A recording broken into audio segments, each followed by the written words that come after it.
महाराज जी, कलयुग में वैराग्य की परिभाषा क्या है? वैराग्य की सीमा कहाँ तक होनी चाहिए? युग में युग धर्म से वैराग्य का कोई परिभाषा नहीं बदलती। युग धर्म से साधन की परिभाषा बदलती है।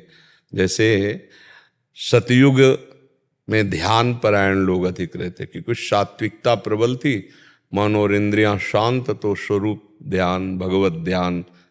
कृतयुगे ध्यायतेम विष्णु, त्रेतायाम यजतई मखई, द्वापरे परिचर्यायाम, कलौ तद्धर कीर्तनात्। साधन पद्धति में भेद देखा गया, लेकिन वैराग्य चारों में होगा।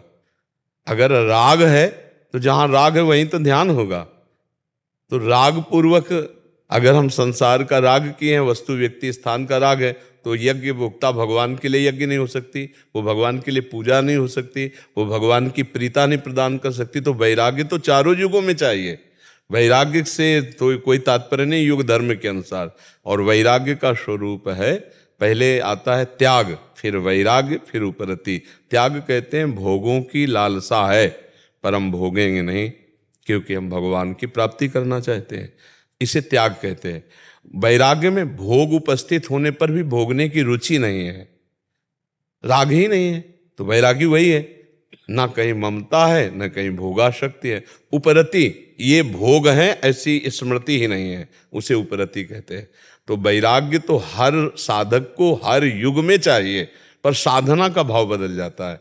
जैसे अब इस समय है तो ध्यान योग नहीं लग पाएगा, क्योंकि मन बहुत मलिन है, वायुमंडल, खान पान, व्यवहार, कैसे ध्यान लग पाए? अब देखो, जिनके पास मोबाइल है वो ध्यान कर सकते हैं?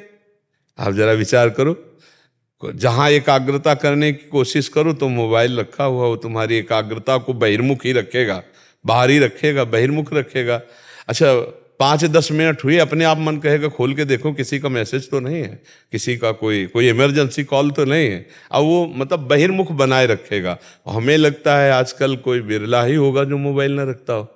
नहीं, बहुत अच्छे साधक, कृपा पात्रजन ऐसे हैं, सैकड़ों हैं जो नहीं रखते हैं, पर कोई बिरला ही नहीं रखता होगा। और दूसरी बात, खान पान इतना मलिन हो चुका है, आप मलिन ना करें तो भी मलिन हो चुका है। इतने केमिकल पड़ी सब्जियां, इतने केमिकल पड़े अन्न हो गए हैं कि जो हमारे शरीर को शक्तिहीन कर रहे हैं, जो हमारी बौद्धिक शक्ति को कमजोर कर रहे हैं। और इतना वासना बढ़ गई है कि वो ऐसी वासनात्मक क्रियाओं में कि ब्रह्मचर्य नहीं रह पा रहा है। तो ब्रह्मचर्य जिसका परिपक्व, प्राण जिसका सूक्ष्म, मन जिसका एकाग्र, वही ध्यान कर सकता है। अच्छा, अब दूसरा, जैसे त्रेता में यज्ञ, तो अब यज्ञ के लिए शुद्ध घी, हविष्यान, शुद्ध ब्रह्मणत्व से ब्रह्म ऋषि युक्त तो मंत्रों का ज्ञान, और ऐसा यज्ञ कि भगवान नारायण को तृप्त कर दे, असंभव नहीं। तो यज्ञ पूरी होना, हविष्यान पवित्र अन्न मिलना, खाद डाले बिना कुछ पैदा ही नहीं हो रहा है।